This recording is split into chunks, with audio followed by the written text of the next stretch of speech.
200, a ver si aparece. Ahí estamos. Bueno, ahí se ve. Sí, ahí Ustedes, se ve bien, profe. bien. Bueno, entonces, lo primero que vamos a hacer para seguir el orden y que no nos distraigan estas interrupciones tecnológicas es,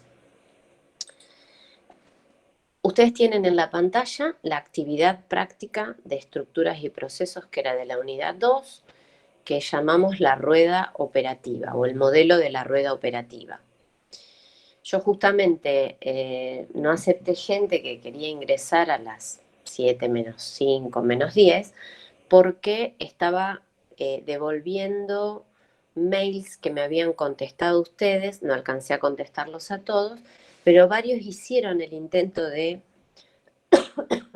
tratar de resolver este ejercicio y en realidad, mientras hablo voy a servir un poquito de agua, se me va corriendo la actividad que estoy apoyando en el teclado. Bueno, eh, les decía que esta actividad eh, tiene como base de prueba, digamos, la, la rueda operativa, que es algo así como mostrar cómo se enlazan los subsistemas financieros de ventas, de producción y de compras, juntamente con los controles.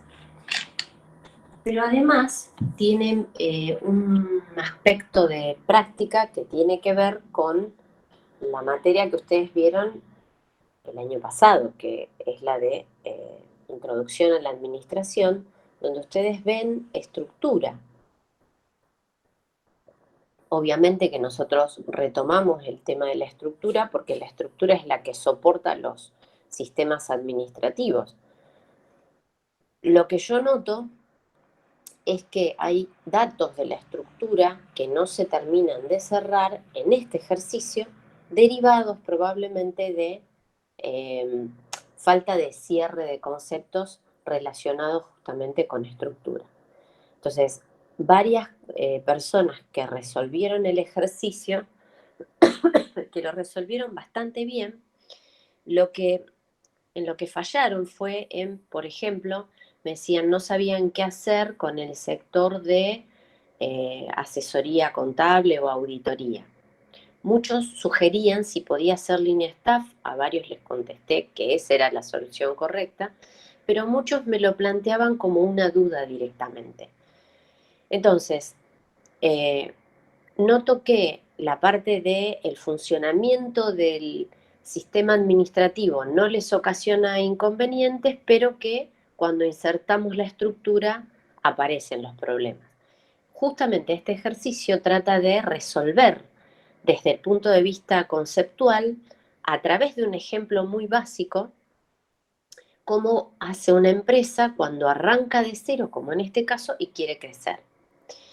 Si les parece, y para que yo no haga tanto gasto y de paso los escucho un poco, me gustaría, si alguien puede, esto que ustedes ven acá es el ejercicio en sí. Lo que yo voy a buscar ahora, mientras algún alma caritativa me lee el primer paso, que enseguida se los voy a poner en, enseguida se los voy a poner en la pantalla nuevamente, vamos a ir viendo junto con la actividad la solución. Y después vamos a pasar a la unidad 3. Para el que quiera estar al tanto de qué vamos a hacer hoy, hoy vamos a resolver este ejercicio, no importa que nos lleve un poco de tiempo. Yo después les mando la solución sugerida que tenemos a Facebook y vamos a iniciar la unidad 3. De la unidad 3, que la dividimos en dos partes, en la parte de control interno operativo, si quieren, o control interno según el modelo de Rusenas o de Gili, que está relacionado con la auditoría interna. Y tenemos una segunda parte que es el informe COSO. Hoy vamos a tratar de ver, por lo menos en forma global, el modelo de control interno de Roussenas y de Gili, que es el que vamos a aplicar, que no se contrapone con el informe COSO, pero más bien que se complementa y que tiene que ver con el manejo interno de los controles. Dicho esto, pasemos a pedirle a alguien si puede leer habilitando micrófono, que yo cierro el mío hasta que terminen. La actividad, como bien dice, de estructura y proceso, tiene por finalidad probar los conceptos de la unidad 2 y a su vez repasar todo lo que sabemos de estructura relacionado con la materia anterior. Entonces, ¿alguien quiere leer? ¿Alguien que se ofrezca generosamente? No les voy a decir que suman puntos, pero todo es considerado como parte de la colaboración. A ver si los incentivo con algo. ¿Quién quiere leer? Acá veo a Gianella, por ejemplo. Es muy gracioso. Cuando uno cita nombres de lo poco que puede haber en una pantalla, arrancan con los problemas técnicos. Tan peor que yo. No, profe, no me anda el micrófono. No, no tengo pantalla. No, no alcanzo a ver. No, tengo problema en la vista. Y así sucesivamente. Bueno, no vamos a perder mucho tiempo. Si alguno se anima a leer, bien. Dale, Y profe, si no, yo leo. bárbaro.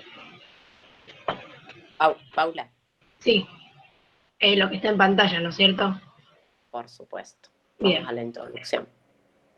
¿Cómo se diseña una organización? Su análisis requiere comenzar de un modelo muy simple que nos oriente, el modelo de la rueda operativa. El modelo de la rueda operativa muestra la faz operativa de la organización. En él se representan las funciones que se cumplen dentro de una organización a través de una secuencia ordenada.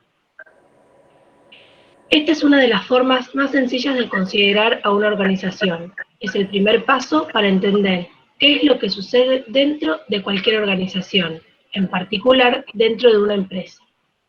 En todas ellas, grandes o pequeñas, las tareas operativas que se llevan a cabo son comprar, producir, vender, cobrar y pagar. La rueda operativa, en su descripción más simple, se presenta en el siguiente modo gráfico. Bueno, allí no sé si alcanzan a visualizar bien, pero esta es la rueda operativa. ¿Recuerdan que en la clase anterior dijimos que tenían que tener muy presente la diferencia entre tarea operativa y tarea administrativa o entre proceso operativo y proceso administrativo?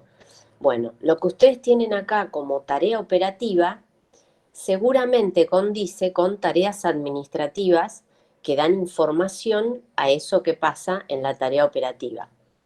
¿Cuál es la tarea operativa? Si ustedes tuvieran que arrancar con una startup o una pequeña microempresa, depende de lo que hagan, lo primero que deberían hacer es comprar. Por eso siempre se necesita un capital inicial de trabajo para poder empezar con esas compras.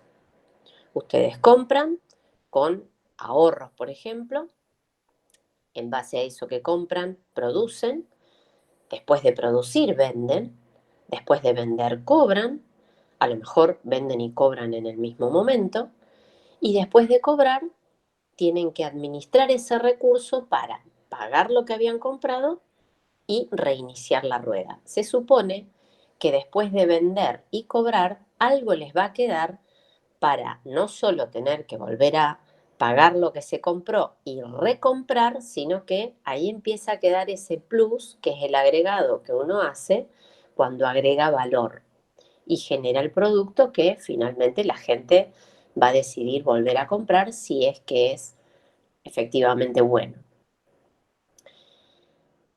Paula, ¿querés seguir leyendo? Vos me avisás a medida que vamos necesitando que suba la pantalla. Dale. Como se observa, se detallan los pasos que la componen, pero no la forma en que estos pasos se realizan.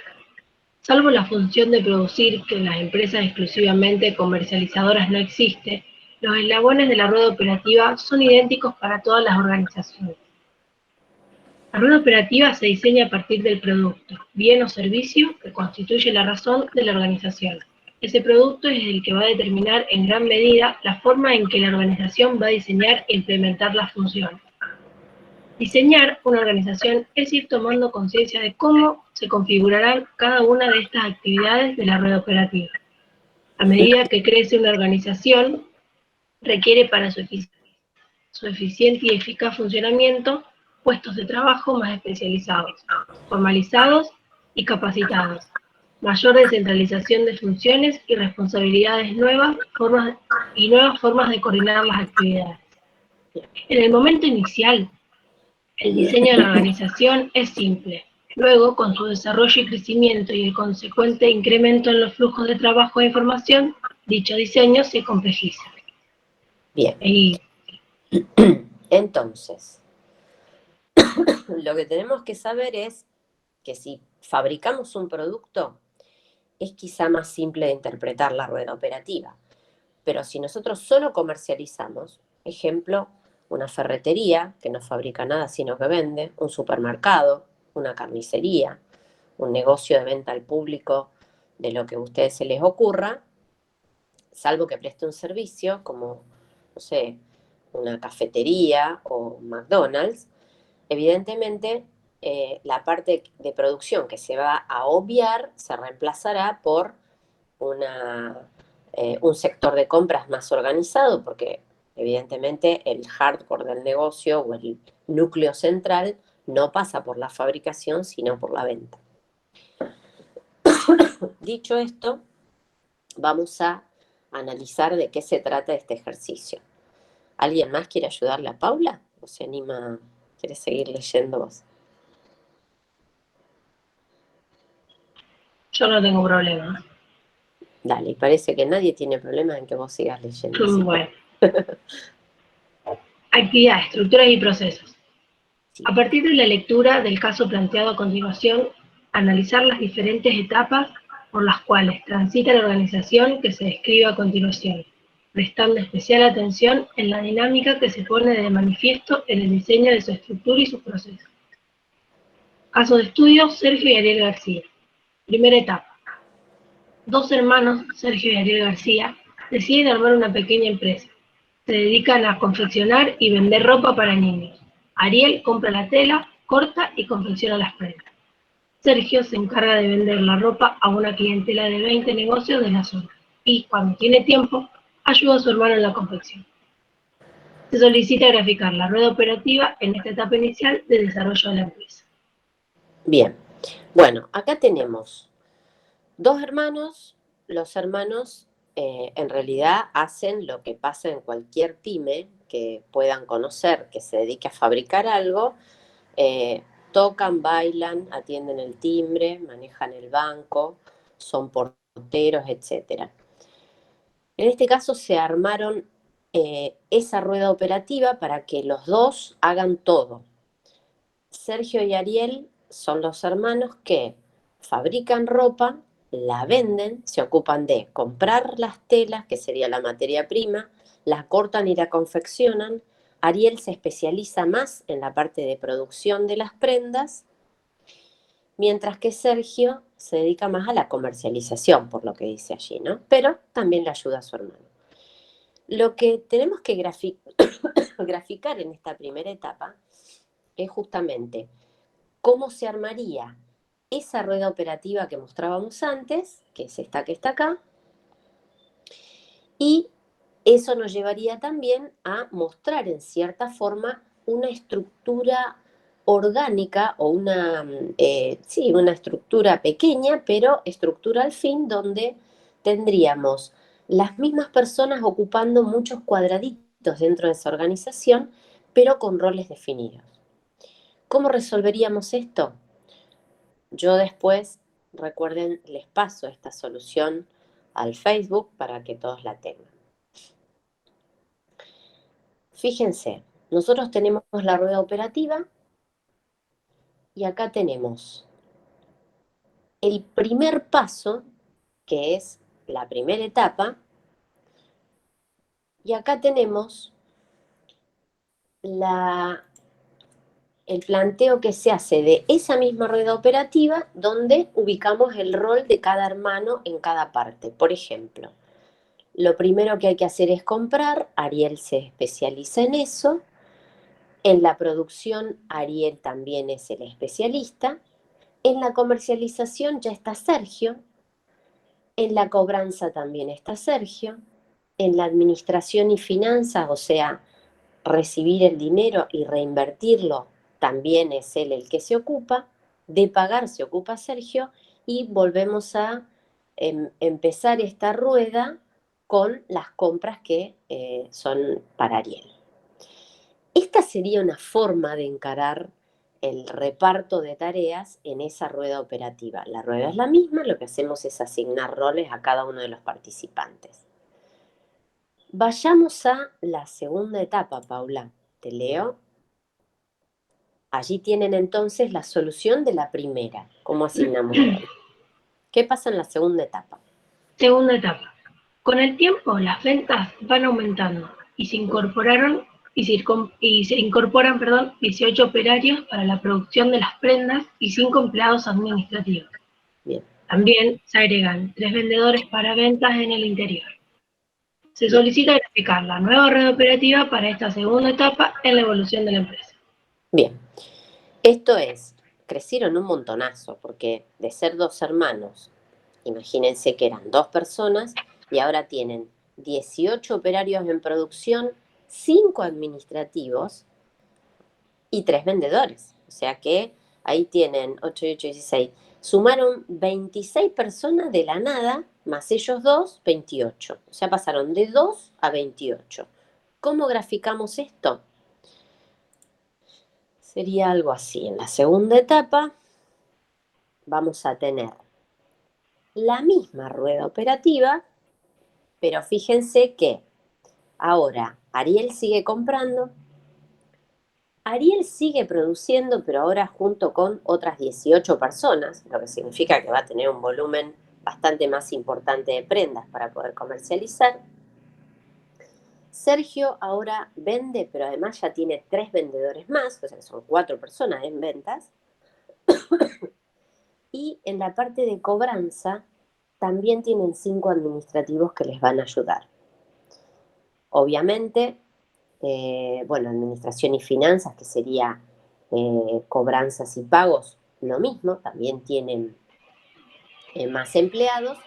Y en la última etapa, que sería pagar, también Sergio ya cuenta con empleados. Por lo tanto, en la rueda vamos engordando esos subsistemas a través de la gente que se incorpora para ayudar en las distintas etapas. ¿Qué pasa en la tercera etapa, Paula? Tercera etapa. Con los años, la empresa crece muchísimo. Se crea la gerencia de administración y finanzas, a cargo del contador de la empresa. Ariel, además de director de la empresa, cubre la gerencia de producción, teniendo a su cargo a los encargados de compra de hilados, producción de tela, teñido y corte y confección. Sergio, además del director de la empresa, está al frente de la gerencia de comercialización y de la gerencia general, coordinando a un jefe de ventas y a un jefe de entrega, con 6 y 4 empleados a cargo cada uno de ellos, respectivamente. Bien. Se solicita graficar esta tercera etapa de la empresa a través del modelo de la... Bien.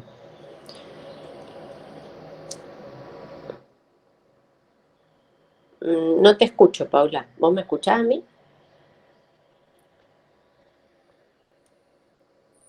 Me parece que la dejamos de escuchar. ¿Ustedes me escuchan? Sí, profe, se le cortó a ella. Ah, bien. Bueno, muchas gracias. Bueno, hasta que retome Paula, le sigo leyendo. En esta etapa, la empresa, a través del modelo de la rueda operativa, lo que antes tenía como función producir, ahora ya tiene un área de producción. La función de producción sigue existiendo, pero ahora no solo la comete Ariel, sino que tiene un grupo de personas y ya tiene subfunciones relacionadas todas con la función principal, que es producir. Por lo tanto, el sector de producción ya se divide y tiene personas encargadas de cada uno de esos sectores divididos que a su vez tiene operarios. Ahí empieza a armarse todo ese esquema que necesitamos para soportar el organigrama. Lo mismo pasa con la función de comercializar y con la de administrar, que es la parte financiera. La evolución de la empresa provoca la insuficiencia del modelo de la rueda operativa para reflejar de modo simple y comprensible su estado. Por lo tanto, debemos recurrir a un modelo que sí lo haga. Ahí entra la noción de organigrama, que es lo que ustedes vieron en la materia Introducción a la Administración. ¿Qué es el organigrama? Es el gráfico que representa la estructura formal de una organización. Es un modelo que, entre otras cosas, nos muestra la forma en que se agrupan las tareas, las actividades o las funciones en una organización. Muestra las áreas, los departamentos o los subsistemas que la componen. Recuerden que el organigrama es la foto estática que no nos muestra cómo atraviesan esas estructuras las actividades, pero sí nos muestra cómo se dividen los sectores que van a asumir tareas. Con este nuevo modelo, la situación actual de la empresa se va a representar con el organigrama. Por lo tanto, a partir de la tercera etapa y con este crecimiento que tuvo la empresa, vamos a poder empezar a analizarla desde el punto de vista del organigrama. Por lo tanto, el tercer punto o la tercera etapa de la rueda operativa empieza a mostrar un organigrama incipiente donde Ariel sigue comprando, pero ya tiene encargado de compras. Ariel también maneja la producción con un gerente de producción y con encargados. En la comercialización, los dos hermanos dejaron de ser socios en el llano y pasaron a ser directores. Uno de ellos además es gerente general. Sergio en este caso se ocupa de la comercialización, es gerente comercial, tiene jefes de venta y tiene jefes de entrega. Y por supuesto que, bueno, Sergio con los empleados también se ocupa de cobrar y de administrar la parte financiera, junto con la parte de pagos, que también está a cargo de Sergio. Acá habla del contador de la empresa, y esto fue un problema para muchos porque no sabían cómo insertarlo dentro de la estructura. Entonces, lo que antes era una función para producir, ahora es el área de producción. Por lo tanto, la función sigue existiendo, pero ahora se lleva a cabo no solo con Ariel, sino que además hay un grupo de personas que ocupan distintas funciones dentro del mismo área. Todas estas funciones relacionadas tienen como foco la producción, que es la función principal. Lo mismo pasa cuando uno tiene que comercializar o vender o administrar, que está relacionado con la parte financiera o de brindar información. Entonces, la evolución de la empresa, como decía el enunciado, tiene como insuficiente el modelo de la rueda operativa, pero sí muestra en forma simple cómo evoluciona esa empresa. Entonces, vamos a un modelo que nos permita visualizar cómo se hacen las cosas. Y acá tenemos el primer esquema u organigrama, donde tenemos el directorio, donde están los dos hermanos, uno de los cuales además es gerente general, y de ese directorio con esa gerencia general se desprenden tres áreas bien definidas. Producción, fíjense que acá no habla de la cantidad de empleados que tiene cada sector, sino que muestra los sectores. Esto es el organigrama. La parte de producción que se divide en compras, producción propiamente dicha y corte y confección. Después tenemos el sector de administración y finanzas, acá le falta el palito que los una.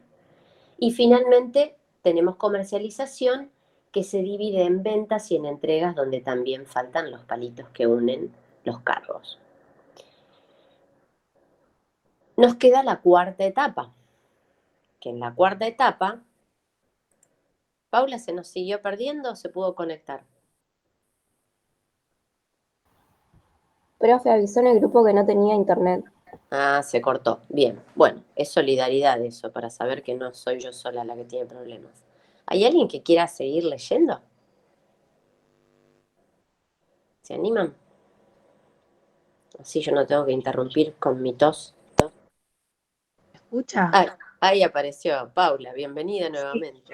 Perdón, se me cortó internet. Estoy Sí, del no hay celo problema. ahora. No hay problema, estás como yo. ¿Preferís que lea a alguien más? Como quiera, si alguien quiere leer, mejor, pero si no leo, hago el esfuerzo y leo del celu, no hay problema. No, si tenés seguramente gente solidaria. A ver quién se anima. Hay 65 participantes más, aparte de Paula y yo. A ver, alguien que lea. Cuarta etapa. ¿Algún masculino que tenga voz de locutor, que se anime? Vamos, gente, no vamos a estar eligiendo gente para leer. Que nos Yo leo, profe, no hay problema. Bueno, dale, Paula. Finalmente, la empresa incorpora Sí. un área de recursos humanos encargada de todo lo relacionado con la administración de los recursos humanos de la organización. El área es independiente de la ya existente: producción, comercialización, administración y finanzas. Bien. Depende directamente del gerente general. Es un área staff, al margen del proceso operativo de la empresa relacionado con todas las funciones, pues se encarga del suministro, mantenimiento y capacitación de todo el personal de la misma. Bien. Un área de auditoría interna, también independiente, encargada del control, a través de los sistemas de información disponibles e implementados en la empresa, de la contabilidad, de los stocks, de la producción, de la calidad, etc. De modo que la información que recibe el gerente general y el directorio sea correcta, completa y oportuna para la toma de decisiones. Se solicita graficar el correspondiente organigrama.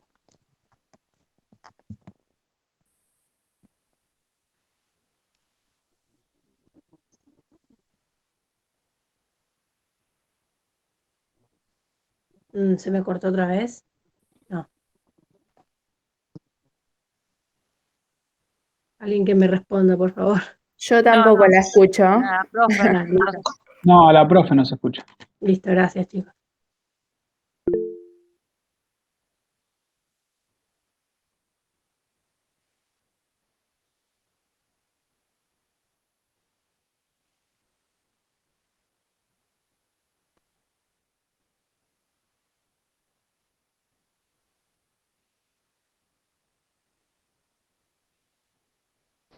¿Ahora? ¿Me escuchan? Sí, profe. Ahora ¿Me sí, profe. escuchan ahora? Bien, sí, se ve que se cortó también el teléfono. Estamos al horno. Bueno, decía Paula entonces que se genera también un área de auditoría interna. Esa auditoría interna va a ocuparse de justamente manejar independiente, se va a encargar del control, va a generar los controles en los sistemas de información y toda la información que reciba el gerente general y el directorio va a ser filtrada por ese área de auditoría interna para que los mismos puedan tomar decisiones en forma correcta, completa y oportuna, y obviamente la organización siga creciendo como hasta ahora. ¿Cómo graficamos esta última parte? ¿Me escuchan bien, verdad? ¿No hace eco nada? Sí, se escucha bien, profe. Bueno. Cuarta etapa. Incorporamos área de recursos humanos y auditoría interna. Fíjense que hasta ahora respetábamos la rueda operativa sin agregar nada a lo que ya existía desde sus comienzos, salvo gente para que trabaje con mayor ahínco por el crecimiento de las ventas y de la producción.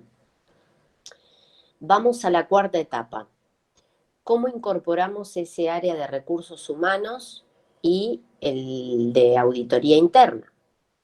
Fíjense cómo cambia la estructura. Vamos a tener el directorio con el gerente general, que siguen siendo los dos hermanos, y allí tenemos como líneas staff tanto al departamento de recursos humanos, que abarca la atención del recurso humano para toda la organización, y la auditoría interna, que también pasa a ser un organismo staff.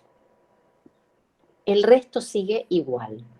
La parte de producción, la parte de administración y finanzas, comercialización que comprende ventas y entregas, producción que comprende compras, producción, corte y confección.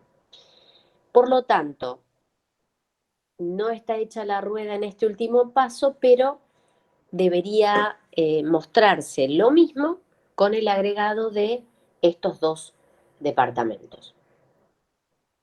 Hubo gente que lo hizo un esquema bastante parecido, pero me dio toda la sensación que el tema estructura era un tema que todavía falta, con algunas cosas, reforzar conceptos del año pasado.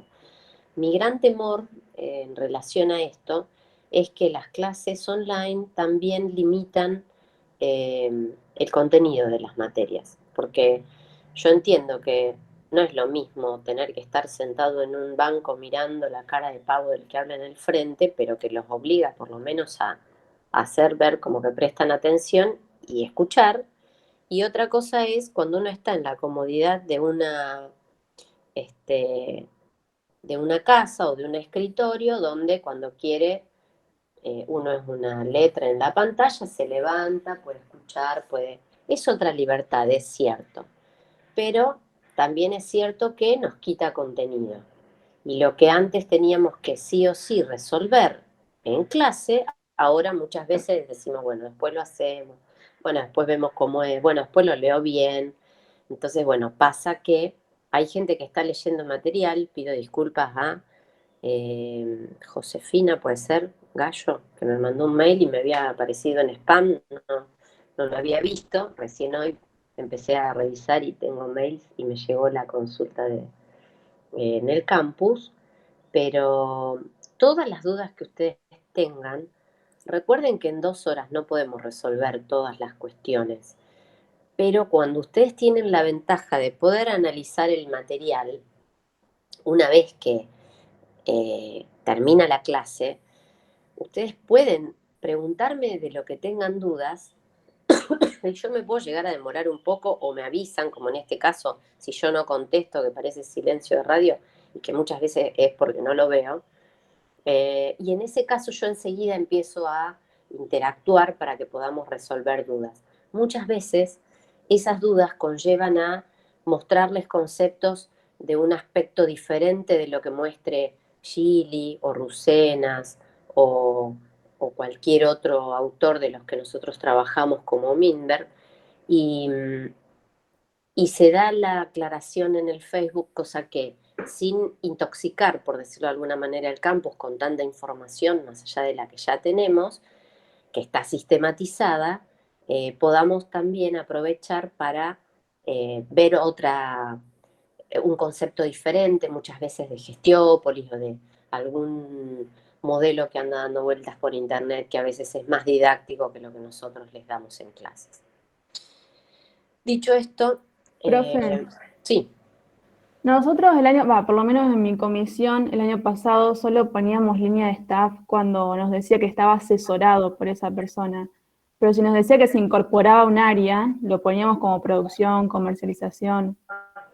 Sí, la realidad es que este modelo de la rueda operativa, con este enunciado, y obviamente esta solución que yo les estoy mostrando, tiene que ver con el modelo de lo que plantea el ejercicio. Porque acá dice que el área es independiente de las ya existentes. Yo en mi solución lo hubiera puesto no como línea staff, sino como un sector dentro de los que ya existen. O sea, pondría recursos humanos a la altura de producción, administración y finanzas y comercialización. Auditoría interna sí amerita que sea una línea staff, precisamente porque atiende todas las cuestiones inherentes a los controles que se filtran hacia el directorio de la gerencia general. Amerita que sea una línea staff. Pero recursos humanos es discutible la solución. Recuerden que en administración nada está dicho con suficiente vehemencia como para aseverar que la solución es la única, sino que hay soluciones perfectibles. Pero esta es una solución sugerida, por eso siempre les digo que las soluciones que ustedes vean o que planteen en administración, muchas veces les digo, bueno, si tienen dudas, sobre todo en la confección de gráficos, como puede ser un cursograma o un diagrama de bloque detallado, mándenmelo, porque muchas veces dos soluciones que aparentemente son diferentes pueden ser correctas las dos si los contenidos globales están bien. Entonces, no tomen como que pueden contestar cualquier cosa y debería estar bien, sino que todo tiene que tener un sustento basado, por supuesto, en la teoría. Pero es cierto que administración no es matemática, ni siquiera es contabilidad, que contabilidad es un gran soporte para avalar muchas veces lo que uno piensa que está bien y en realidad contablemente está mal. Por lo tanto, tengan en consideración que si el resultado que pusieron de recursos humanos, en lugar de ser línea staff, es una línea dentro de las que dependen del directorio y del gerente general, no está mal. Dicho esto, vamos a pasar al tema que nos ocupa en esta hora que nos queda, que es la unidad 3. ¿Hay alguien que tenga más dudas relacionadas con esta, este ejercicio o esta unidad 2 antes de pasar a la otra?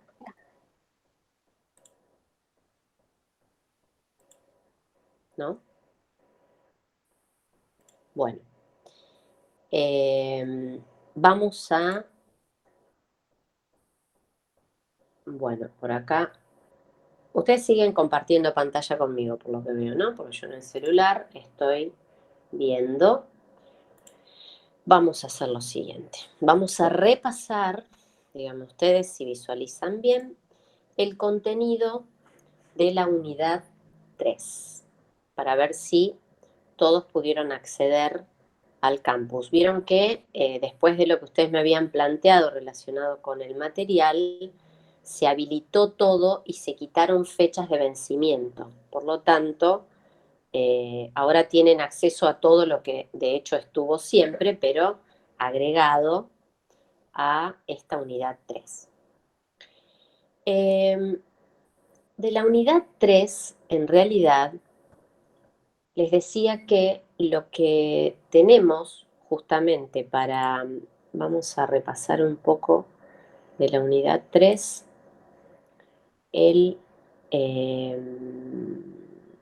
vamos a repasar el contenido del programa de la unidad 3.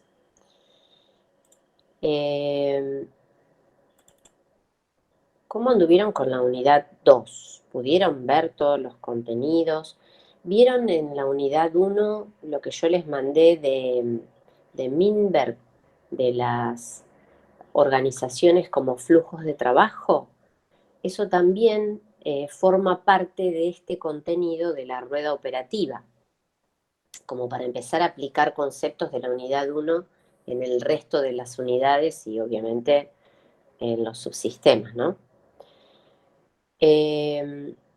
Bueno, díganme ustedes, yo en realidad tengo como la pantalla corrida, pero bueno, esto que ustedes tienen en la pantalla, no sé si lo alcanzan a visualizar bien, es el contenido de la unidad 3. ¿De qué habla la unidad 3? Habla de control interno, nos da la definición de control interno con los objetivos y Lo que ustedes tienen debajo, que son los componentes del control interno, el ambiente, evaluación de riesgo, información y comunicación, actividad de monitoreo, actividad de control y modalidades de las actividades de control, tienen que ver con el informe COSO. El informe COSO es la segunda parte de la unidad relacionada con control interno, que tiene más que ver con los controles que dependen de los informes de auditoría y que están más focalizados al rol del contador dentro del control interno en las organizaciones, especialmente en las empresas que tienen fines de lucro. Obviamente que la foto del control por excelencia es el balance. Todavía no hay ningún elemento que reemplace la actividad del auditor para confeccionar ese balance. Gracias a Dios, porque el día que encuentren inteligencia artificial que nos reemplace, estamos al horno. Siempre hay que estar por encima de esos datos. Y además, el auditor externo especialmente es algo así como el médico que adivina lo que el enfermo calla. Por lo tanto, la habilidad del auditor externo pasa justamente por encontrar los problemas de control interno que dentro de la organización no se detectan. También tenemos auditores internos, que son los que se ocupan de controlar justamente que se lleven a cabo las actividades dentro de las pautas que se establecen por parte de la dirección y que también evalúan que ese control funcione correctamente. El otro tema que abarca esta unidad, aparte de las limitaciones de la estructura del control interno, pasa por el control de la efectividad de los sistemas. Esto es, si nosotros tenemos como foco central de la empresa la producción, como en el caso de los hermanos Sergio y Ariel, y sabemos que la producción es nuestro núcleo central, que es el foco del dinero, es lo que nos hace ganar plata, obviamente que el control de la efectividad del sistema que más vamos a ver es el sistema de producción. Por lo tanto, analizamos cuáles son los mejores controles que podemos aplicar en ese sistema y tenemos que medir permanentemente, monitorear si esos controles siguen siendo efectivos o si tenemos que generar otro tipo de controles. Actualmente existen lo que se llaman tablero de comando, que probablemente lo vean en alguna otra materia más adelante en la carrera, que lo que me permite es algo así como los indicadores contables. Ustedes tienen ahora la modalidad de los semáforos, que es mostrar indicadores de actividad donde ese indicador me muestra si estamos en rojo, en verde o en amarillo. Por lo tanto, es un indicador rápido de la situación actual. Entonces, si nosotros tenemos un indicador de nivel de producción, por ejemplo, sabemos que tenemos una máquina que puede realizar 100 prendas por hora. Y tenemos una persona que podría utilizar esa máquina, pero además podría controlar la que está al lado porque tiene mucha capacidad. Y resulta que tenemos otra persona que en esa misma máquina, en lugar de poder hacer el tope de capacidad que tiene la máquina, que serían esas 100 prendas, y supervisar otra, no alcanza ni a confeccionar 90 prendas, porque es más meticuloso, porque tiene algún otra inconveniente, porque la gente no trabaja toda de la misma manera, porque uno no sostiene un ritmo de trabajo a lo largo de 8 o 9 horas de la misma manera. Entonces, cuando nosotros empezamos a establecer pautas de control que no dependen del hombre, sino que se transforman en una situación objetiva, decimos, bueno, en promedio, para que la actividad de producción funcione, deberíamos hacer por cada máquina unas 90 prendas en perfectas condiciones de producción. Entonces, Si nosotros tenemos 10 máquinas y monitoreamos esos indicadores, hay una máquina que hace 100, otra que hace 90, otra que hace 85, otra que hace 93. Nosotros ponemos foco en ese ciclo de producción y decimos, bueno, la máquina que está en 100 unidades, el semáforo ese estaría con color verde. La que está en 93 estaría también en color verde porque está dentro de los límites. Ahora, la que está en 85 debería estar en amarillo y si tenemos alguna por debajo de los 80, esa tiene que estar en rojo.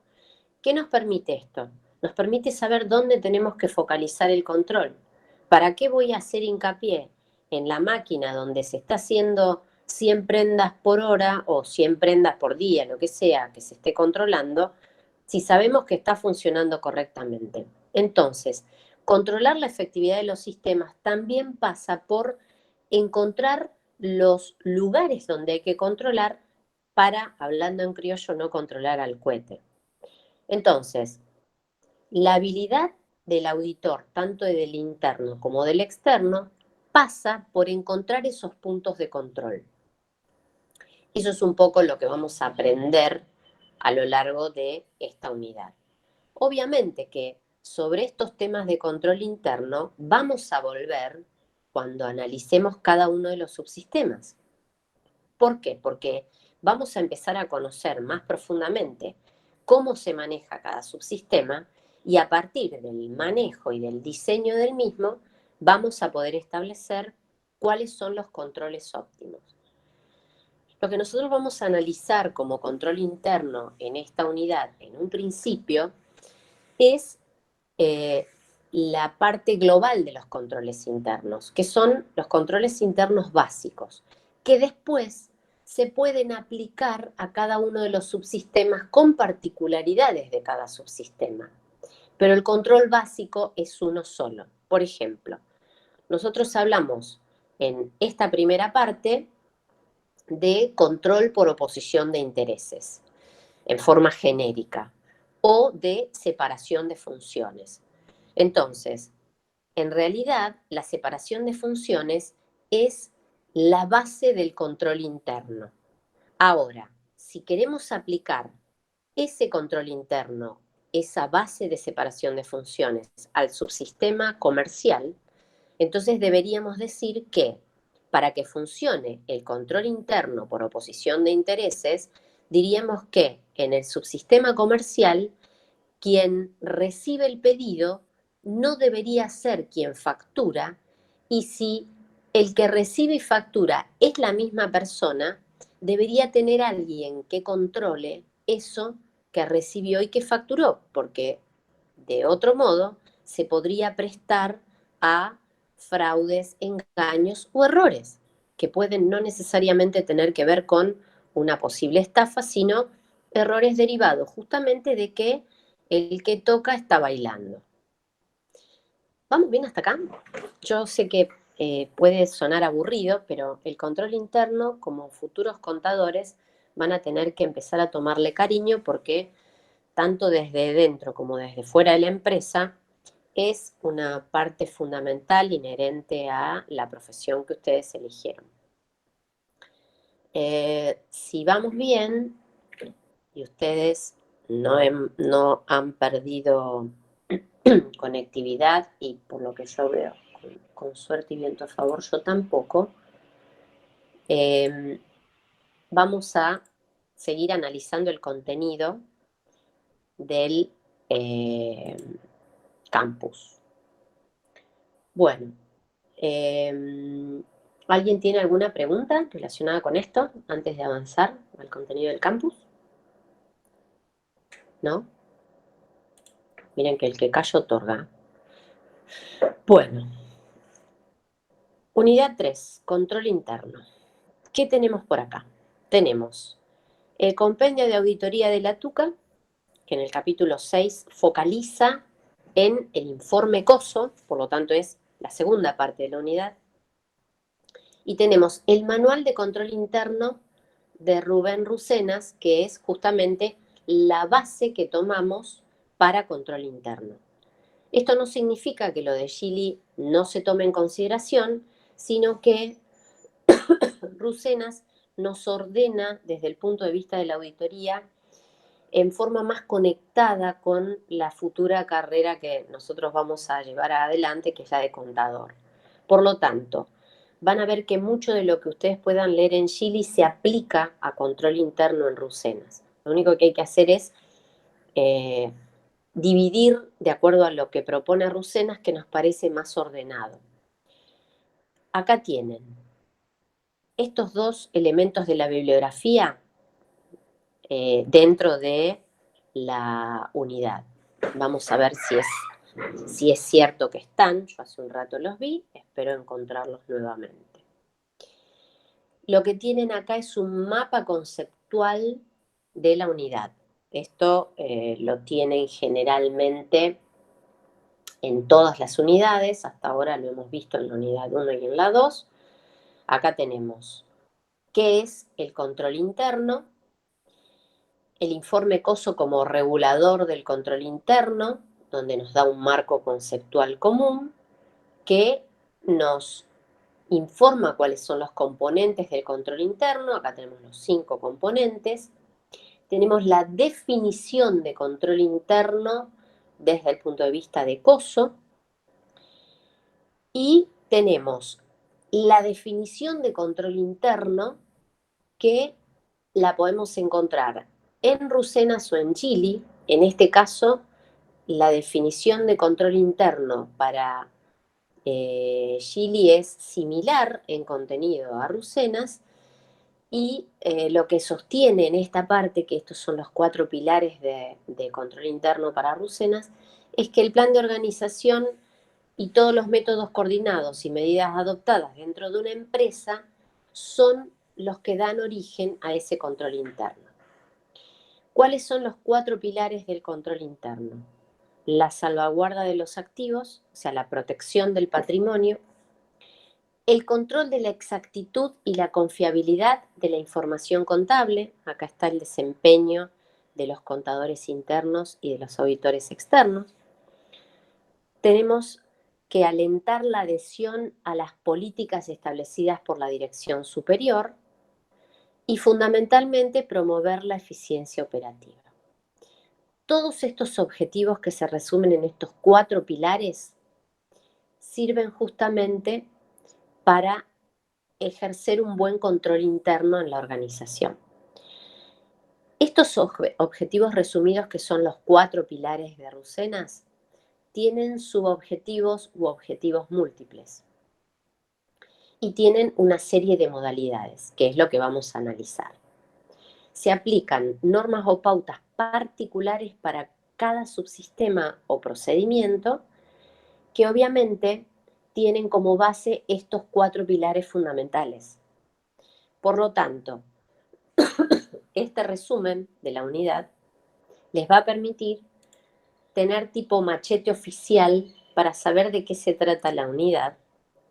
Y acá tenemos de informe COSO el caso Enron, que es una película donde van a tener resumidos los tramos principales para poder hacer comentarios, que eso lo vamos a hacer, si Dios quiere, el martes que viene, donde tienen los tramos principales desde el inicio al minuto 38, después tenemos del minuto 6:55 al 8:21, del minuto 30:04 al 36:33, y desde el minuto 54:23 hasta el 56:51, por si no quieren ver toda la película, que en realidad es un informe de auditoría que tiene que ver con un documental.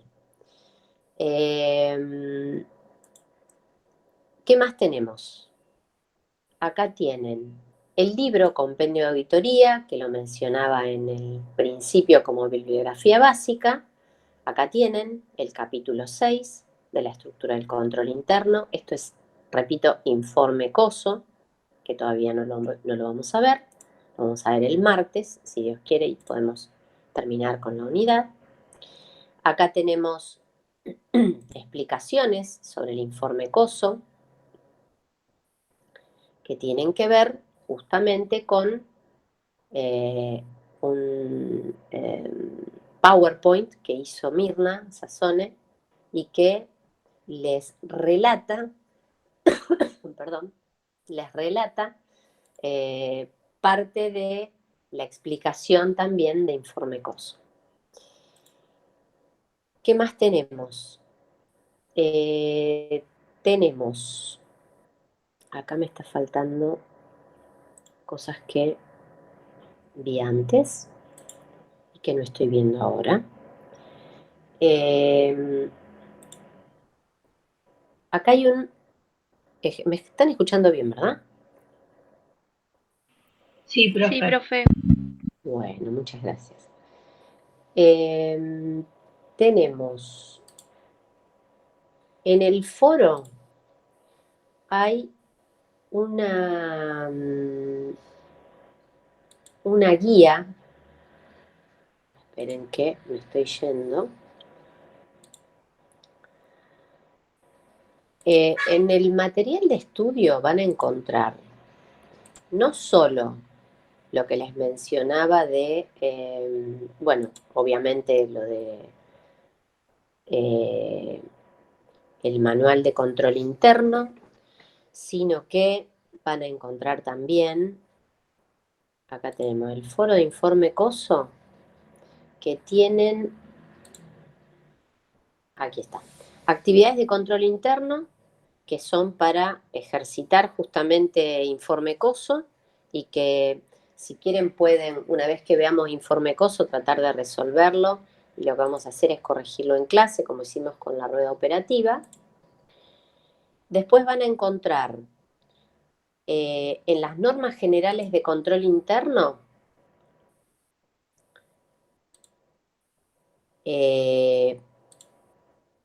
esto que ustedes tienen acá, que es el informe de Rucenas de control interno, que tiene mucho que ver con parte de lo que vamos a ver en el parcial.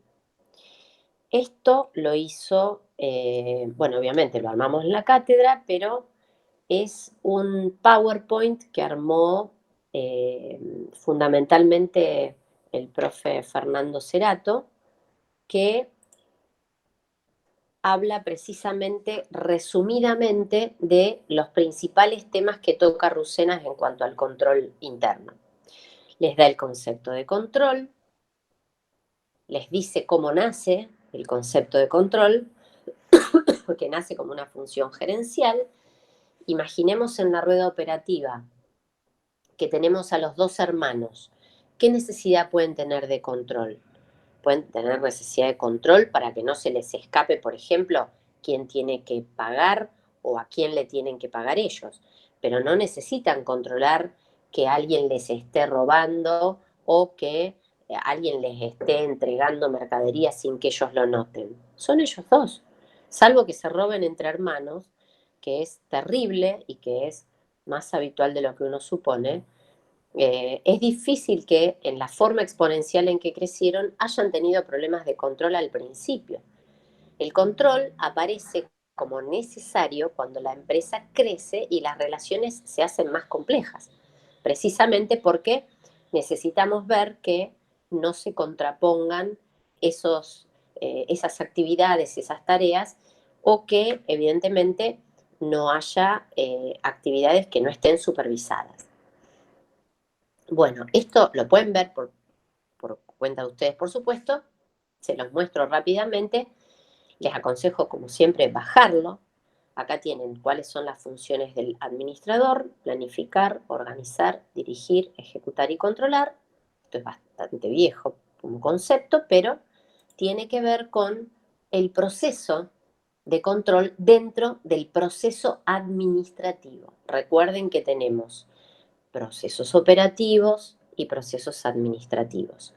El control, que nosotros estamos haciendo mucho hincapié en esta unidad, hace al proceso administrativo, o sea, el respaldo de información que conlleva a los controles dentro de los procesos administrativos, pero que se originan en los procesos operativos. El proceso administrativo, como decía antes el cuadrito que les mostré, se desarrolla en 4 fases. Planificar, que es ver cuál es la base que vamos a tomar para el control. Organizar, los controles se hacen efectivos al implementarlos a través del sistema administrativo de la organización cuando éste es diseñado. Por lo tanto, es importante el diseño tanto del sistema administrativo como de los controles que generemos para ese sistema. ¿Vamos bien hasta acá? Sí, profe. Bueno, dijimos entonces, planificar, organizar, dirigir, que es respetar las normas de control interno que se incluyen en los procedimientos que forman parte del sistema administrativo. Y esto es bastante común también. Lo van a ver en el caso Enron inclusive. Uno dice, bueno, a ver, a lo mejor el que trabaja me puede dar miles de ejemplos de este tipo. Uno dice, bueno, ayer me pasó, por ejemplo. Yo hace, obviamente, 3 semanas que estoy trabajando en remoto, con lo que eso significa. Entonces llego el lunes, empiezo a ponerme al día con la información, con los papeles circulando en mi escritorio, y me alcanzan al final del día un montón de facturas y remitos para preparar para llevar al centro de distribución. ¿Qué se hace en ese punto? Se controla, recuerden que es una pyme. Se controla el remito con la factura y con la nota de venta. Todo en papel. Obviamente se hace a través del sistema la facturación. Entonces, yo controlo que lo que dice en la nota de venta, que es el pedido que se recibió a través del medio que sea, que puede ser mail, puede ser WhatsApp, puede ser telefónicamente y se pasa a ese formulario que es la nota de venta, y controlamos, en este caso yo controlo, que la facturación responda a esa nota de venta, que los precios sean los correctos y que ese pedido esté autorizado. Para estar segura de eso, veo un sello con un número de pedido que es el que hace que cuando ese pedido se toma en papel, se ingresa en la computadora y se le asigna un número. Ese número que asigna automáticamente la computadora cuando uno carga el pedido en la computadora, en el módulo de ventas, genera un número que se replica en el sello de esa nota de venta. Entonces, uno va a la nota de venta en papel, ve el número del pedido y sabe que está asociado a ese pedido en la computadora, y a su vez ese pedido es el que uno, cuando factura, llama para automáticamente cargar todos los ítems. Después, cuando veamos el subsistema de ventas, vamos a tratar de ver un ejemplo de esto que les estoy contando en Tango, para que ustedes puedan ver realmente cómo funciona en la cotidianidad de las empresas. ¿Qué pasó? Preparo la factura, pongo el original de la factura en un sobre, el duplicado se separa junto con la nota de venta y el triplicado se separa para escaneárselo al viajante y que tenga el comprobante de que se facturó su pedido. Los 3 ejemplares de remito se abrochan junto con la factura en el sobre y se mandan al centro de distribución. Pero justo yo había estado acomodando comprobantes y tenía un comprobante de una nota de débito por un cheque rechazado, porque tiene un formato que según el banco no es cheque, cosa rara, y da la casualidad que este comprobante que yo acababa de guardar, la nota esa de débito, era del mismo cliente que estábamos preparando una factura. Normalmente, como una norma básica de control, cuando uno hace el ingreso de la nota de pedido, tiene que chequear primero que haya stock de lo que pide el cliente y segundo, que ese cliente no tenga deuda. Por lo tanto, se pueden hacer invertidos los controles. O sea, primero podemos controlar que no tenga deuda para no tener que controlar si tenemos stock. Total, si tiene deuda, por más que tengamos stock, no se lo vamos a mandar. Pero claro, se ve que el momento en que se emitió ese débito, que es cuando vino el cheque rechazado, y el momento en que ingresó el pedido, no había incompatibilidad. Probablemente se ingresó el pedido antes de que se viniera rechazado el cheque. Lo que significa que ese pedido tuvo curso para mandarse y después vino el cheque devuelto. Entonces, ¿qué pasó? Cuando yo veo y comparo, digo, no, este pedido no se puede mandar, tiene un cheque rechazado el cliente. Entonces, resolvamos primero qué hacemos con la reposición del cheque y después sí le damos curso al pedido. Por lo tanto, el proceso de control administrativo no es que hubo fraude, ni hubo errores, ni nada, sino que solamente por el recuerdo mío de que había un débito, quedó ese pedido frenado. Ahora, si yo no hubiera tenido en mi mano o frente a mi vista el débito, probablemente ese pedido hubiera salido. Por lo tanto, filtró controles que obviamente tuvimos la suerte, entre comillas, de haber visto el débito, pero lo que hay que tratar de evitar cuando uno diseña un sistema de control es justamente que ese tipo de irregularidades no sucedan o si suceden tengan un formato que le permita inmediatamente hacer saltar ese control. Esa es la idea que uno tiene cuando uno está trabajando dentro de una organización y ve cómo se maneja el circuito de los controles administrativos.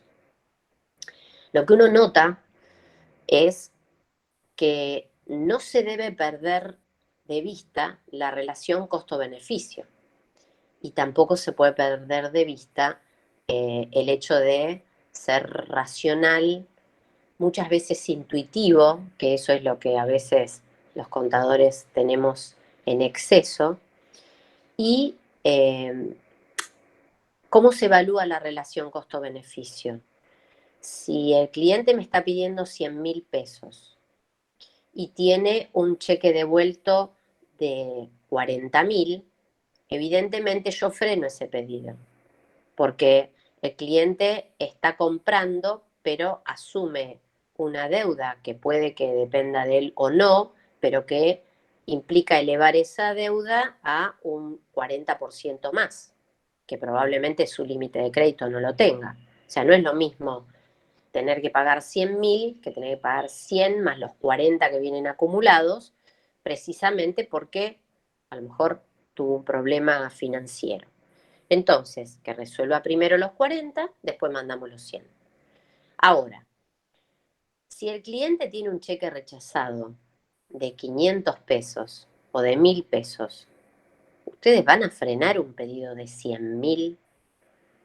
Máxime cuando a lo mejor el problema del cheque es un cheque de terceros que el cliente va a resolver rápidamente. Evidentemente, acá entra a tallar el sentido común. Por lo tanto, cuando ustedes toman como parte del diseño el proceso administrativo para los controles, esto debe ser contemplado. Generalmente se contemplan desde los niveles altos de la dirección, donde se fijan pautas de control, diciendo, bueno, una pauta que para mí es probablemente errónea, es decir, cualquiera que tenga un cheque rechazado no se le puede facturar. Bueno, es una pauta que si la fija la dirección, nos guste o no nos guste, la tenemos que cumplir.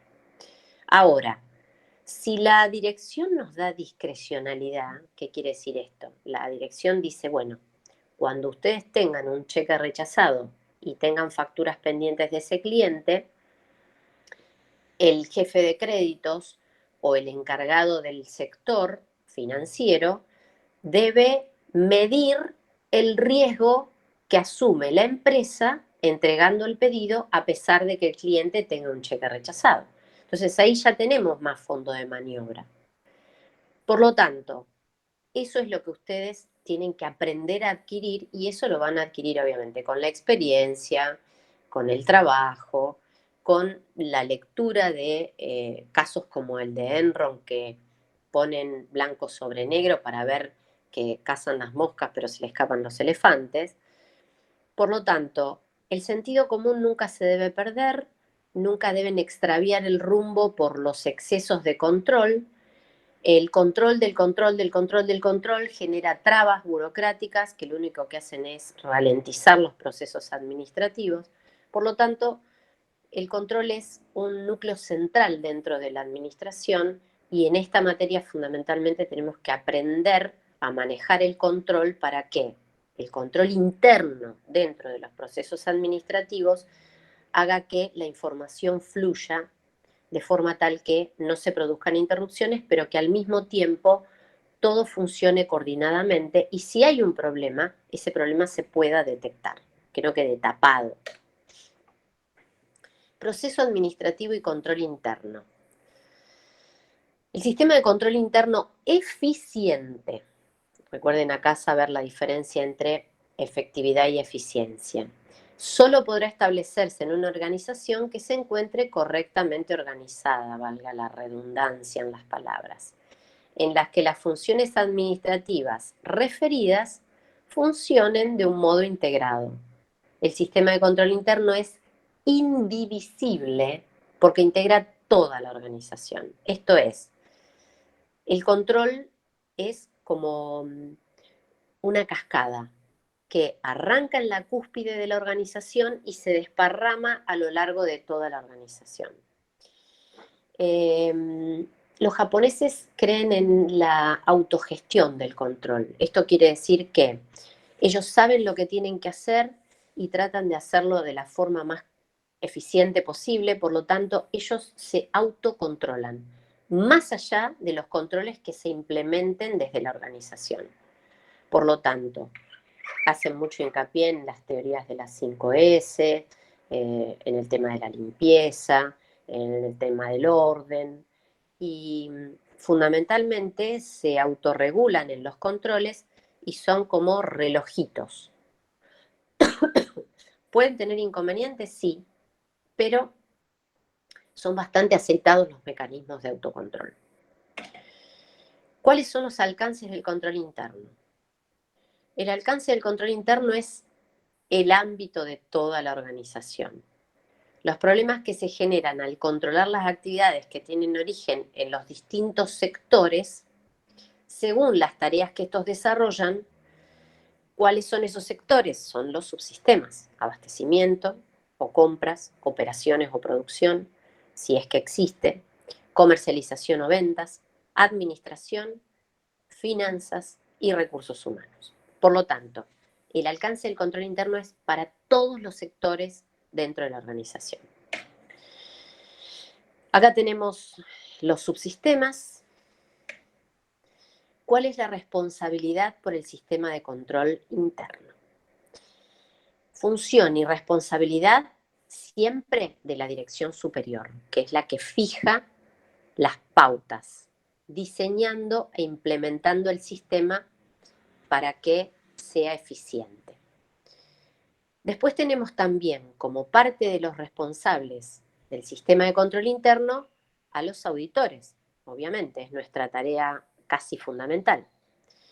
El auditor es el profesional externo e independiente de la organización, que no tiene responsabilidad directa, pero que tiene que evaluar el sistema de control. Y según lo que él decida o lo que él determine, la naturaleza, el alcance y la oportunidad de los procedimientos de auditoría a aplicar están a su libre albedrío. O sea, él puede decidir qué controlar, dónde controlar, cómo controlar, a quién controlar, y en base a eso que él releve, va a detectar si el sistema de control interno es bueno, es razonable, si la información que va a presentar en los estados contables es confiable. Además del auditor externo, también podemos tener auditores internos que evalúen el control. La diferencia entre el auditor interno y el auditor externo es que el auditor externo, como bien lo indica el PowerPoint que ustedes están viendo, es un profesional externo y es independiente de la organización. Sería algo así como la línea staff, donde uno marca un estudio de abogados o un encargado de sistemas o el caso del auditor externo. Y si tenemos un auditor interno, generalmente es un profesional también, pero que está involucrado en la organización como parte de la misma, que sería parte, por ejemplo, del sector administrativo o el sector contable, si es que existe en la organización, y es el que va a permitir evaluar y hacer los diseños que hagan falta o que se requieran para mejorar ese control interno, pero metido él dentro de la organización. ¿Vamos bien hasta acá? ¿Seguimos? Díganme si se escucha, si están viendo bien Sí, la profe, se pantalla. escucha bien y... Bueno. y- Método de control. El método de control se sustenta en la comparación de una situación real con una acción que uno pronostica. El ejemplo que les mencionaba de hay que hacer 100, pero se hicieron 80, tenemos una acción que pronostica que se deberían hacer 100 y una situación real donde se hicieron 80.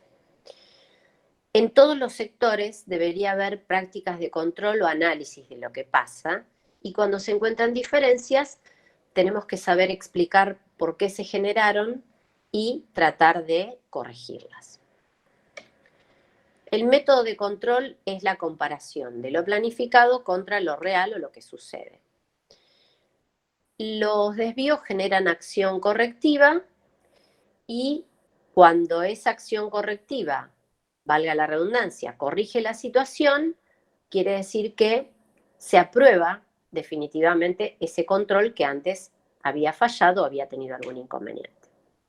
Definición de control interno, esto lo pueden ver ustedes por su cuenta. Y acá tenemos los objetivos del control interno.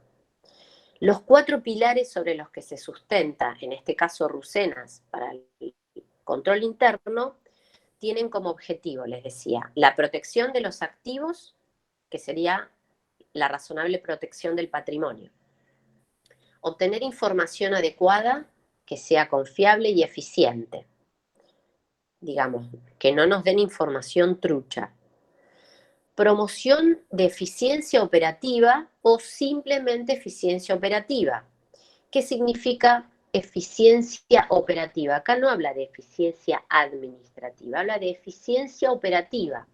Quiere decir que si nosotros ponemos buenos controles al sistema administrativo, las operaciones deberían realizarse de forma tal que esos controles nos generen la suficiente tranquilidad de que las cosas se están haciendo bien. Y por último, estimular la adhesión a las políticas de la dirección o el cumplimiento de las políticas prescriptas en la organización. Esto es, ¿quién es el más interesado en que los controles funcionen y se cumplan? Los dueños de la organización o los directivos principales son los que van a fijar las pautas de lo que se tiene que controlar y de cómo quieren que se controle. Por eso hablan de adhesión a las políticas de la dirección en cuanto a los controles. Y acá los subdividimos. ¿Cuáles serían las medidas o normas que vamos a adoptar si lo que queremos es privilegiar la protección de los activos o protección del patrimonio? Bueno, tenemos ejemplos: servicios de vigilancia, sistemas de protección contra incendios, mantenimientos preventivos de máquinas, separación de funciones y responsabilidades. Esto es muy importante para después analizar en cada uno de los subsistemas. Separar las funciones y asignar responsabilidades permite sin duda proteger el patrimonio. Establecer política de seguros, emisión de comprobantes o formularios que respaldan esas actividades. Por eso cuando habla de estimular, promover la eficiencia operativa, en realidad, emitir comprobantes o formularios promueve esa eficiencia operativa o esas actividades con respaldos de información. Eso se hace a través de comprobantes o formularios, podrían hacerse comprobantes virtuales o a través de controles de, no sé, vía WhatsApp o vía sistema. Registro de firmas y régimen de autorizaciones. De esto podemos tener ejemplos que después vamos a ver en los subsistemas. A rolete vamos a encontrar ejemplos. Depósito total de los ingresos monetarios. Bueno, acá tenemos como norma básica de control interno, que en las pymes es muy difícil de cumplir, que se separe todo lo que ingresa de todo lo que egresa.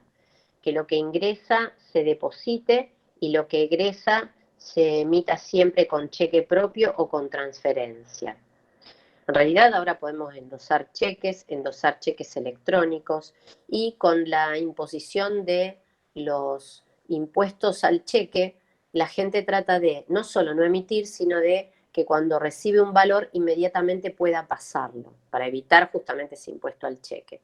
Recuerden que los argentinos, echa la ley, echa la trampa, tratamos siempre de burlar los controles, especialmente los controles que nos generan costos, y especialmente a las empresas, que cuando ustedes suman los gastos de un resumen bancario, se quieren pegar un tiro realmente al fin de mes. Entonces, protección de patrimonio, separar ingresos de egresos, emitir un cheque por cada egreso, por eso les digo que esto es Rucenas viejo. Cheques con más de una firma, esto sí es saludable en las empresas cuando crecen, como la de Ariel y Sergio. Si uno emite cheques y no los va a firmar ni el directorio ni la gerencia general, tiene que como mínimo tener 2 sectores que se contrapongan y se controlen mutuamente, que firmen cada uno de ellos el cheque. Por lo tanto, un cheque, para que tenga validez, tiene que tener la firma, por ejemplo, del tesorero y del gerente administrativo. Compromisos u obligaciones de las empresas con terceros. Esto es cuando uno tiene asumido un contrato con un proveedor, tiene que saber que los tienen que cumplir.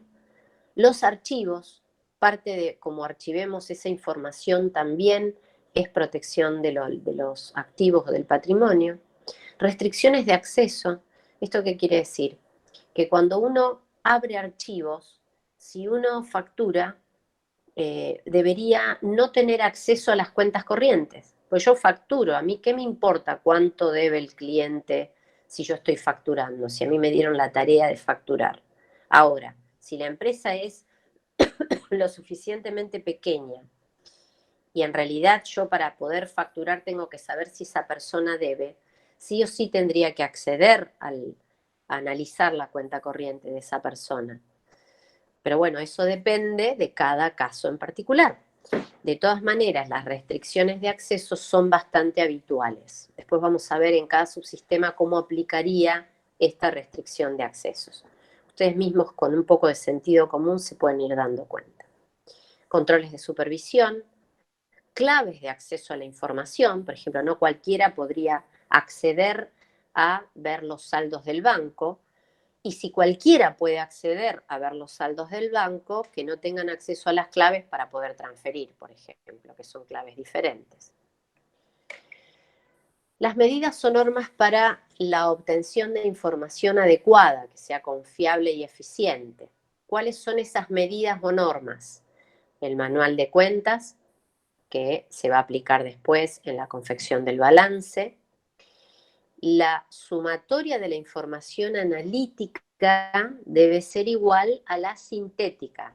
Esto es algo así como cuando uno mayoriza en la contabilidad y uno dice, bueno, la suma de las cuentas corrientes con saldos deudores debería ser igual a la suma de la cobranza a realizar. Ahí tenemos un doble control que tiene que ver con información. Instrucciones que determinen conceptos de uniformidad. Esto significa que nosotros deberíamos tratar de que la información sea lo más uniforme posible, en cuanto a que no tengamos que sacar listados parcializados, sino que se saquen listados uniformes. Fuentes de la información diversa o información cruzada.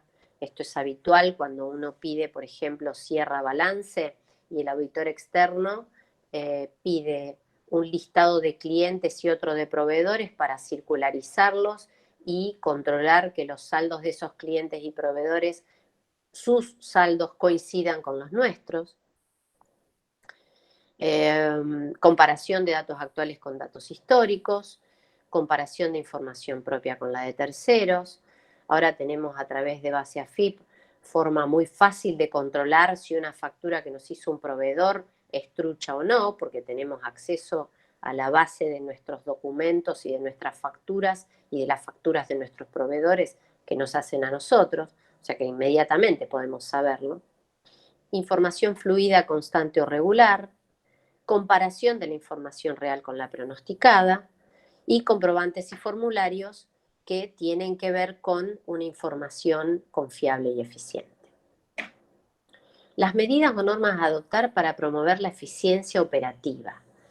Para promover la eficiencia operativa que deriva en eficiencia administrativa, necesitamos contar con gente, división del trabajo bien establecida, manuales de funciones o procedimientos que muchas veces no funcionan como tal porque no están escritos, pero funcionan de forma fáctica, es decir, uno le pregunta a una persona dentro de una estructura que tiene la división del trabajo preestablecida, qué tiene que hacer para ejecutar una tarea, e inmediatamente esa persona se lo va a relatar como si fuera un manual de funciones o de procedimiento. ¿No está escrito? No, pero lo sabe.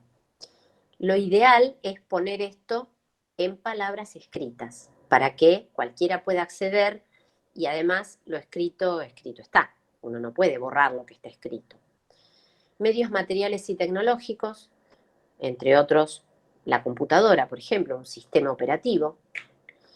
Y las medidas o normas para adoptar cuando uno quiere adherir a las políticas que fije la dirección, tenemos por un lado los manuales de procedimiento para ver cómo se deben hacer las cosas y por otro lado el manual de la organización, que es el que me muestra qué pauta fija la dirección como normas de conducta que deben seguir todos los miembros de la misma. Esto es, cuando uno tiene misión y visión, por ejemplo, en realidad la dirección de la organización nos está mostrando un rumbo y es el rumbo que hay que seguir para que la organización cumpla los objetivos trazados.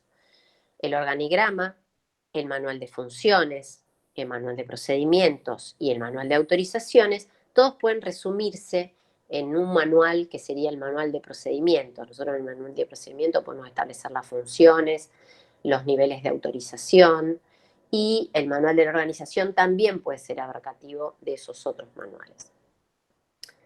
Recuerden que acá tenemos el manual de funciones o procedimiento que también permite promover la eficiencia operativa. Por lo tanto, los manuales no solo son los que promueven la adhesión a las políticas de la dirección porque se fijan a través de esos manuales, sino que además también promueven la eficiencia operativa.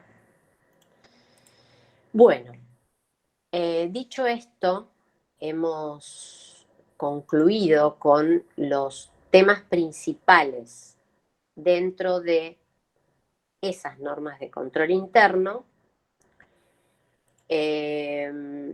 Tienen también en este mismo reporte un resumen del libro de Rucenas y tienen también un resumen que hizo el mismo Fernando, como un resumen de Rucenas, que también detalla las... creo que está por acá, a ver. También detalla las pautas para el control interno. No, esto es lo que le acabo de mostrar antes.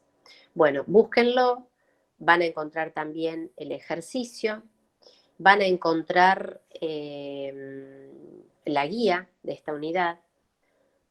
Si no llegan a encontrar algo de este material que yo les estoy mencionando, me avisan y yo se los mando también por Facebook. Bueno, nos la hemos rebuscado como para poder, en cierta forma, llevar adelante la clase. Tenemos que estar preparados para tener medidas alternativas como la de hoy, así que, en principio, les pediría que para la clase que viene traten de ver todo el material, porque vamos a cerrar control interno y vamos a ver informe COSO para completar la unidad y empezar a ver la práctica. Y les dejo también, ahora se los pongo en el Facebook para que lo recuerden, del cuadernillo de ejercitaciones. Vamos a empezar resolviendo el primer ejercicio que tienen en el cuadernillo, que tiene que ver con, esperen que veo si se los puedo mostrar, para que puedan justamente,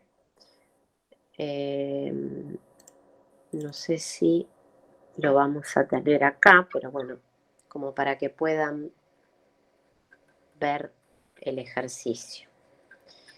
El ejercicio es, yo después se los mando en todo caso, no es esto. Es un cuadrito para completar que está relacionado también con la unidad 2. Así que apenas... Profe, usted lo puede mandar por Facebook. Sí, para... se los voy a mandar por Facebook para que lo tengan. Listo, muchas gracias. Bueno, saludos a todos. Recuerden, si tienen alguna inquietud o alguna duda, mandarme vía mail. Si no les contesto, insistan o avísenme, porque puede ser que ahora le voy a prestar doble atención al spam, pero por las dudas, si quieren también pueden avisarme a través del campus. Que anden muy bien, buen fin de semana. Chao, profe, nos vemos. El martes, si les quieren. Que anden bien. Chao, profe. Chao, chao.